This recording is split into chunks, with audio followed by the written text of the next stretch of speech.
I might just say some of these so-called leaders at the G7 conference are speaking out of both sides of their mouth. Why anyone would listen to Biden, I have no idea.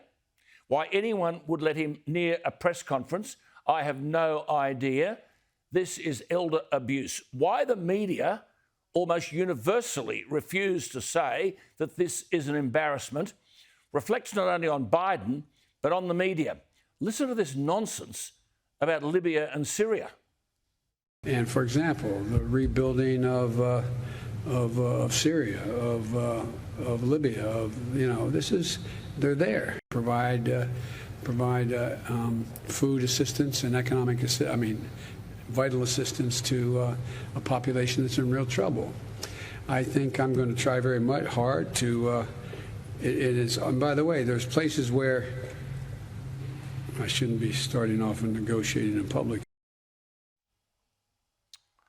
I'm sorry. This bloke is leading the free world. It's an insult to the free world. And the Democrats in America are a disgrace to turn this bloke up as the leader of the Western democracies. It's not the only problem. It appears that others are falling into line behind this bloke's left-wing rubbish. The G7 meeting in Cornwall committed to stop the funding of coal-fired power stations.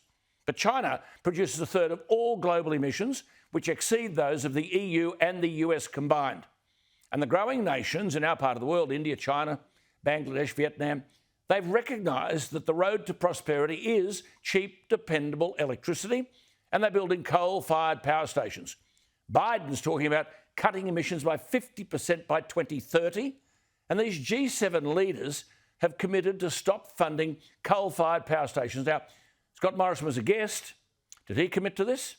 China are building 220 coal-fired power stations, India 77, Indonesia 35. 35 nations around the world have 467 coal-fired power plants under construction, 930 in planning. Japan has guaranteed that it wants our coal exports. It was at the G7. They committed to stop funding coal-fired power stations. Japan says, to hell with you lot, we want coal and we want it from Australia. Anthony Albanese is talking rubbish and says that Labor won't build a new coal-fired power stations. Well, Albo, you've just lost the election. If we start going down this road with banks and finance outfits not funding coal-fired power, we're opening the door for China.